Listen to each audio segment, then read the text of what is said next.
पापा, पापा क्या हुआ आपको? उठे, मैं आपके लिए भोजन लेकर आया हूँ, उठिए ना। मेरा प्यारा बहादुर बेटा, मेरी बात गौर से सुनो। मुझे लग रहा है कि मेरा वक्त करीब आ गया है, मैं अब ज्यादा नहीं जी पाऊंगा।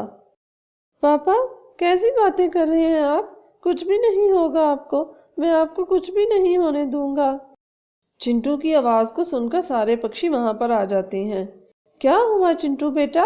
नीलो आंटी देखिए ना, पापा की तबीयत खराब हो रही है और ये मुझे अकेला छोड़कर जाने की बातें कर रहे हैं। आप इन्हें समझाए ना। मेरी बात सुनो बेटा, ये एक हकीकत है, किसी के माँ पिता हमेशा उसके पास नहीं रहते। एक ना एक दिन सबको जाना होता है और मेरे बाद तुम्हें हिम्मत और हौसले से काम लेना होगा। तुम्हें मेरे बगैर खुद को बहादुर साबित करना होगा। इसके साथ ही चिंटू का पापा हमेशा के लिए उसे छोड़कर इस दुनिया से चला जाता है। पापा, उठिए ना, मैं आपके बगैर कैसे जीऊंगा? मुझे आपके बगैर नहीं रहना। हौसला करो बेटा, तुम्हारे पापा अब दोबारा नहीं आएंगे, तुम्हें खुद से ही हिम्मत करना होगी। नीलो और सभी पक्षी उसे तसल्ली दे रहे थे। चिंटू के पापा के अंतिम संस्कार के बाद सारे पक्षी अपने अपने घरों की तरफ चले जाते हैं।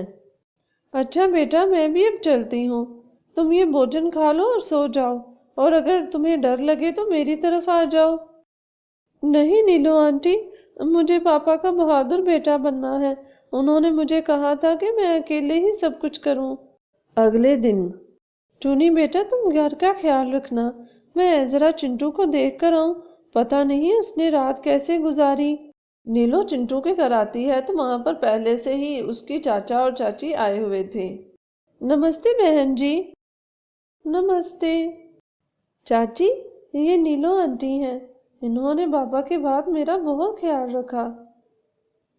नीलो आंटी और ये मेरे चाचा चाची हैं, ये दोनों मुझे लेने आए हैं, कल सुबह तक मैं इनके साथ चला जाऊंगा। अच्छा ठीक है, सुबह तुम मुझसे मिलते हुए जाना, मुझे कुछ जरूरी बात करनी है तुमसे। जी नीलो आंटी, मैं आपसे मिलकर जाऊंगा। अगले दिन, जी नीलो आंटी, मैं बस जाने ही लगा था, फिर मैंने सोचा आपकी बात ही सुनता जाऊं। अब बुरा मत मनाना बेटा, लेकिन मेरे ख्याल से तुम्हें अपने चाचा चाची के साथ नहीं जाना चाहिए। अपना घर अपना ही होता है, और तुम्हारे पापा ने भी तो कहा था कि तुम्हें उनका बहादुर बेटा बनना है। लेकिन नीलो आंटी, मेरा यहाँ पर कौन है? माँ पिता के जाने के बाद मैं अकेला यहाँ क्या करूँगा? चाचा चाची मुझे लेने आए हैं, उनके साथ जाऊंगा तो कुछ वक्त अच्छा बीत जाएगा। हम लोग हैं ना यहाँ पर, एक अरसे से हम इकट्ठे रह रहे हैं। ठीक है, फिर भी तुम्हारी मर्जी है। अच्छा ठीक है, मैं अब चलता हूँ। चिंटू अपने चाचा चाची के साथ वहीं पर रहने लगता है। उसके चाचा का भी बेटा था जिसका नाम जग्गू था। चिंटू की चाची सारे घर के काम उसी से करवाती। चिंटू, चिंटू उठो, भोजन की भी कुछ व्यवस्था कर लो, सोने के सिवा कोई काम नहीं है तुम्हें। जी चाची, मैं अभी जाता हूँ। जग्गू भाई नहीं उठा, वो भी मेरे साथ चलता। वो मुझे अभी रास्तों का नहीं ना पता, हम दोनों जाएंगे तो जल्दी ले आएंगे। जग्गू क्यों जाएगा? वो कहीं नहीं जाता, वो अभी सो रहा है। मैंने अपने बेटे को कभी भी कहीं भोजन लेने नहीं भेजा, हम लोग हैं ना उसके लिए। चाची की इस बात पर चिंटू को भी अपने माँ पिता की याद आ जाती है। चाची सारे काम उससे करवाती और भोजन के लिए भी उसे बहुत कम दाना देती थी, जबकि उनका अपना बेटा सारा दिन सोया रहता या फिर दूसरों को तंग करता और उसके हिस्से का भोजन भी खा जाता। जग्गू, तुमने आज फिर मेरा भोजन खाया, आज मैं तुम्हारी शिकायत चाचा से करूंगा। अच्छा, तो अब तुम मेरे बेटे की शिकायत करोगे? हमारा ही खाते हो और हमें ही बातें सुनाते हो। सिर्फ भोजन ही खाया है ना उसने, उसका ही घर है, वो जो मर्जी खाए। शाम को जब चिंटू का चाचा घर आता है तो वो सारी बात चाचा को बताता है। जग्गू, तुम्हें शर्म नहीं आती? छोटे भाई को तंग करते हो।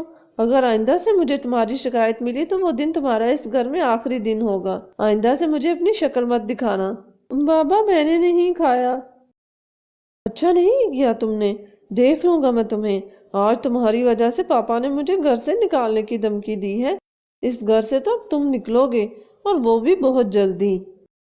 جگو سیدھا اپنے دوست رگو اور کالو کے پاس جاتا ہے اور ساری بات انہیں بتاتا ہے۔ اچھا تو یہ بات ہے، میرے دوست تم فکر مت کرو، بس تم دیکھتے جاؤ ہم کیا کرتے ہیں اس کے ساتھ۔ وہ تینوں آپس میں کوئی ترکیب سوچتے ہیں۔ شام کو جگو چیلوں کے گھونسلے کی طرف جاتا ہے۔ چیل شاید کسی کام سے باہر گئے ہوئے تھے۔ جگو ان کے گھونسلوں سے انڈے نیچے گرا دیتا ہے اور وہاں سے جلدی سے گھر آ جاتا ہے۔ شام کو جب چیل گھونسلے میں آتی ہے تو انڈے ٹوٹے دیکھ کر اسے بہت غصہ اور رونا آتا ہے۔ اس کی آواز سن کر سارے پکشی وہاں پر آ جاتے ہیں۔ کیا ہوا چیل بہن، تم رو کیوں رہی ہو؟ چیل ساری بات انہیں بتاتی ہے۔ اس کے ساتھ ہی رگو بول پڑتا ہے۔ چیل آنٹی، مجھے پتا ہے آپ کا انڈا کس نے چرایا ہے، میں نے خود اسے دیکھا تھا۔ کس نے چرایا ہے جلدی سے بتاؤ مجھے، چھوڑوں گی نہیں میں اسے۔ میں بھوجن لے کر جا رہا تھا تو میں نے آپ کے گھونسلے میں چنٹو کو دیکھا تھا، اسی نے گرایا ہوگا۔ جی جی چیل آنٹی، میں نے بھی دیکھا تھا چنٹو کو یہاں پر آتے ہوئے۔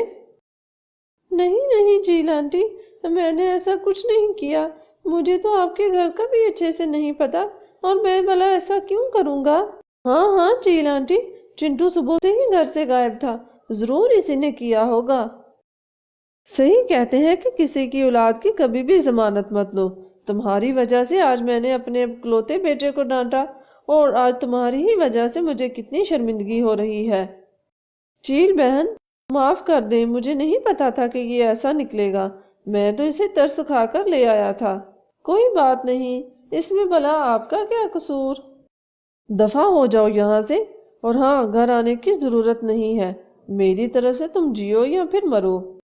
اسے آج نیلو کی ساری باتیں یاد آ رہی تھی۔ وہ واپس اپنے جنگل کی طرف آ جاتا ہے۔ وہ سیدھا نیلو کے پاس جاتا ہے۔ چنٹو بیٹا، تم سب ٹھیک تو ہے نا؟ تم مجھے پریشان لگ رہے ہو۔ وہ ساری بات نیلو کو بتاتا ہے۔ یہ تو بہت اچھا کیا تم نے بیٹا، اپنا گھر اپنا ہی ہوتا ہے، اب تم یہیں پر رہو، اور ہاں، اگر کسی چیز کی ضرورت ہوئی تو جھجکنا مت، ہم سے کہنا، ہم سب ہیں نا تمہاری مدد کے لیے۔ بجو وہیں پر پھر سب کے ساتھ رہنے لگتا ہے۔ اس کے کچھ عرصے بعد ہی نیلو اپنی بیٹی کے ساتھ اس کی شادی کر دیتی ہے۔ اس سے ہمیں یہ سیکھ ملتی ہے کہ ماں باپ سے بڑھ کر کوئی بھی کسی سے پیار نہیں کرتا۔ مشکل حالات میں ہمیں ہمت ہارنے کی بجائے حوصلے سے کام لینا چاہیے اور خود کو مضبوط کرنا چاہیے۔